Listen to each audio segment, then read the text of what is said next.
What's up guys, it's Eric from Rare Candy and welcome back to another Burning Shadows deck profile. So for this one we're going to be taking a look at Golisopod GX, and this is actually the same list we used in our recent testing rounds video showing off this deck in action, so go check that out if you want to see how this deck looks in a battle. And if you guys are unfamiliar with our testing round series, it's usually featuring decks that are kind of unrefined, rough starting points for us to start testing with, so just something to keep in mind when watching this video. But anyways, going on to the actual deck profile, since this is a Golisopod deck, we're going to be playing 4 Wimpod. It is the new one. We're playing it for the ability on your first turn. Wimpod has 0 retreat cost, so could potentially be useful. But the main reason we're playing it, of course, is to just evolve into our Golisopod GX. So one of the, I'd say, more hyped GXs to come out of Burning Shadows. 210 hit points, pretty standard for a stage 1 GX. Fire weakness, which could be a little problematic since at the time of filming Volcanion is still a popular deck, and some other decks like Espeon and Vespiquen do occasionally have Flareon in their list as well, so maybe something you have to keep an eye out for. And then 3 retreat costs, which is not very good, just to be honest, but on the plus side, we do run plenty of ways to get around that. But the reason we're looking at this card is for its attacks, mainly First Impression. That's going to be the main attack this deck is built around. So just for a single grass energy, it does 30 plus 90 more if Golisopod GX was on your bench and became your active Pokemon this turn. So very solid. 120 for 1 energy is going to two-shot most things in the format. And like I mentioned, we do run a couple of options to get around the stipulation of that first attack in order to use this every turn. But going on to its other attacks, we also have Armor Press for a Grass Energy and Double Colorless. Does 100, and during your opponent's next turn, damage done to Golisopod is reduced by 20. So could potentially just be a decent little cleanup attack. And it also has Crossing Cut GX for a Grass and Double Colorless, 150, and then you switch Golisopod GX with a Pokemon on your bench. So there's definitely a little bit of synergy there with the first attack as well. And Crossing Cut could be good if we have a choice band on it. We will hit for 180, which will knock out a good bit of the basic EXs and GXs in the game. So definitely solid attacks, but like I said, the main one we are going to be looking at is First Impression. So moving on, we do have one of the old Golisopod from Guardians Rising, just as an alternate attacker. 130 hit points, but its ability, Armor, does reduce damage to him by 30.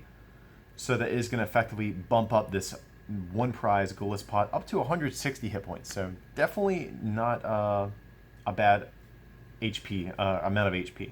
But then it also has an attack Resolute Calls for a Grass and DCE. Does 80 plus 70 more if your opponent's active is an EX or GX. And of course, if we have a choice band on him, we are doing 180, which, like I just mentioned, is a very solid number to hit for. So just to give us a little bit of, just an alternate attacking option. So next up, we are playing a 2-2 Zoroark line. This is going to be the main way we are going to try to get around the First Impression attack. So we're playing Zoroark for its stand-in ability. Once during your turn before you attack, you may make Zoroark your active Pokemon if it's on your bench. So that's very good because if we have a Floatstone attached to our Zoroark, we're going to attack with Golisopod for 120. Then next turn, we're going to stand in and then just retreat back into our Golisopod to do 120 yet again. So it's just going to help pull off the combo that we are going for here. And also, Zoroark is definitely a very, very solid attacker in its own right. At the time of filming, Zoroark Jarampa has been one of the most dominant decks in the Guardians Rising format. So Mind Jack is definitely not an attack to be slept on. For a Double Colorless, it is 10 plus 30 more for each Pokemon on your opponent's bench. So definitely very solid. If they have a full bench, you're doing 160, 190 if you have a choice band attached to them. So just an all-around very, very solid attack. So next up, we have 2 Tapu Lele GX, kind of a standard inclusion in most decks these days. For its Wonder Tag ability, whenever you bench Tapu Lele, you get search your deck for a supporter card, put it into your hand. But then also, if we do choose to, we can attack with Energy Drive to do 20 times the amount of energy on both active Pokemon. And the last Pokemon we're playing is one Shaymin EX for its setup ability. So in my experience with this deck, there is a lot of turns where you're digging for just one more piece of the combo that you need to set up your board. So you might have your Zoroark in play, but you still don't have a Floatstone, or vice versa, you might have the Float Stone in hand, but you don't have a Zoroark yet. So yeah, it's basically just to help in those situations where we have to dig a little bit deeper. And we do play Forest of Giant Plants in this list, so potentially if we go second, we could have a big first turn where we have Forest of Giant Plants, and we dig through our deck a little bit deeper with our Shaymin to potentially pull off a first turn attack. But going on to our trainer cards, we have 4 Professor Sycamore and 3 N, kind of our standard draw cards that most decks are playing. Also 1 Brigette. So search your deck for 3 non-EX basics, put them on your bench, or search your deck for 1 EX basic and put it onto your bench.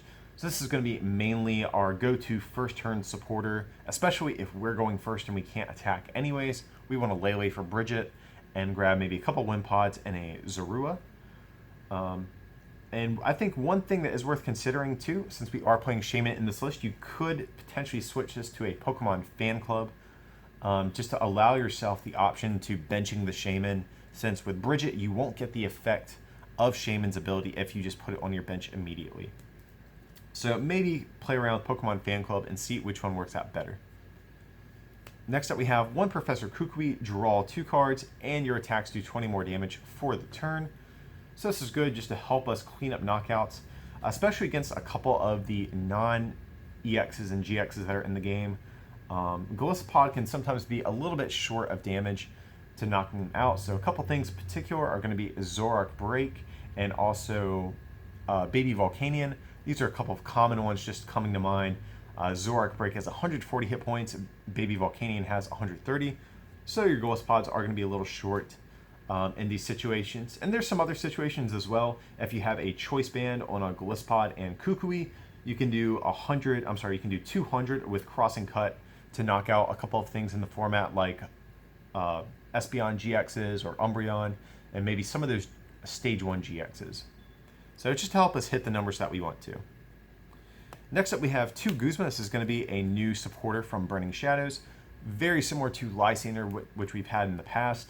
But this one gives you the added effect of switching your own active Pokemon in addition to choosing what you switch your opponent's active with.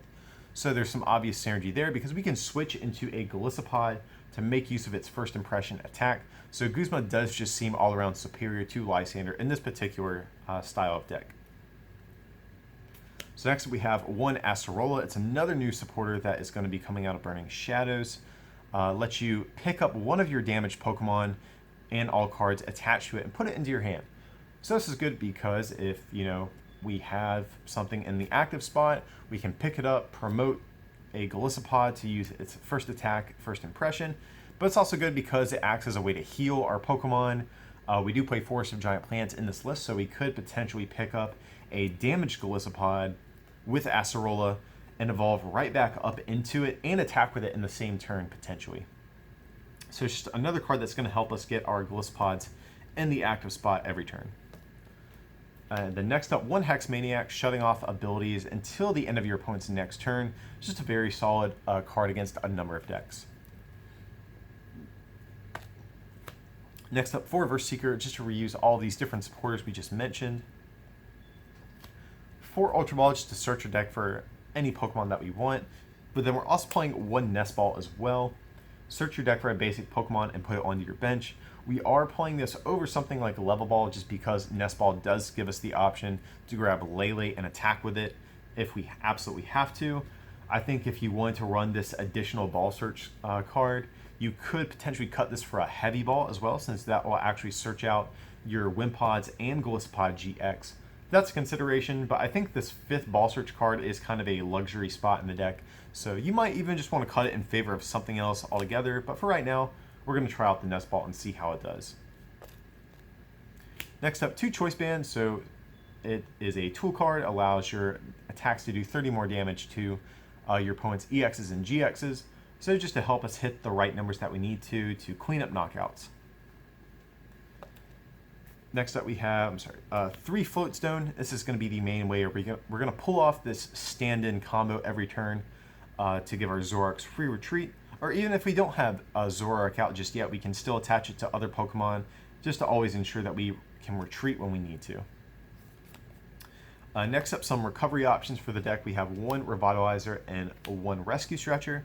So we are playing the split just because Revitalizer will let us get 2 grass Pokemon and put them into our hand, whereas Rescue Stretcher only lets you get 1 Pokemon, but it does give you the flexibility of grabbing any type of Pokemon or using the effect to shuffle 3 Pokemon into your deck. That's why we are opting for the split between both of those. And then also one Field Blower, just to discard any 2 tools or stadiums in play, so we can get rid of things like our opponent's Garbotox and Garbodor's Floatstone that shuts off abilities. We can also get rid of their stadiums or their choice bands, or whatever we choose to. And so the last trainer card in the list is going to be 3 Force of Giant Plants, just to allow our grass Pokemon to evolve immediately on the first turn that they were played. So like I said, we can pull off some combos sometimes with the Acerola, or we can pick up a Golisopod line and immediately evolve back into it. Also, if we're going second, on our first turn, we can get a Golisopod GX and attack with it on the first turn, or our first turn of the game, thanks to Force of Giant Plants. And the reason we're playing 3 instead of 4 is just because, unlike decks like Decidueye, for example, it's really not imperative that we get out Golisopod on the first turn, but it is nice. It gives us the option of keeping our Wimpod safe, since there is a giant HP difference between both of these. But in my experience so far, it has been kind of a, not luxury card, but it isn't absolutely critical for the deck to function. So if there's some other cards you guys have in mind, feel free to maybe cut these all together and try out something else in place of them. And going on to our energy, we have 4 Double Colorless energy, and then 1, 2, 3, 4, 5, 6, 7, 8 grass energy. So that is going to be our initial list of Golisopod GX. And one thing I actually really do like about this card is it seems pretty versatile. There's a number of different partners I think you could pair with this. Some other ones that we kind of want to explore are maybe Yanmega and Yanmega Break, since it is a free attacking Pokemon that can also use Force of Giant Plants, has free retreat as well. So I think that's a potential partner. Maybe even Decidueye GX, since we are running the Force of Giant Plants. Maybe you could do some sort of like just super aggressive Golisopod deck with a bunch of super scoop ups, Acerola, Force of Giant Plants, all that type of stuff. So definitely I think there are some options that are worth exploring for this, but for now this is going to be the initial route we are going to start testing with. But yeah guys, I hope you enjoyed this early look at Golisopod GX. As usual with these early deck profiles, we want to hear your feedback below in the comments. Tell us what you think. If there's anything you like or dislike in this list, feel free to let us know. But definitely stay tuned, especially if you guys are new to this channel. We'll have a ton of Burning Shadows coverage coming over the course of the next couple weeks, so definitely stay tuned. But anyways guys, as usual, feel free to like and subscribe, and don't forget to check out our merchandise over at rarecandytcg.com. If you can pick up something to help support our channel, it'd mean a lot to us. But with that, I appreciate you watching, and we'll see you for the next one.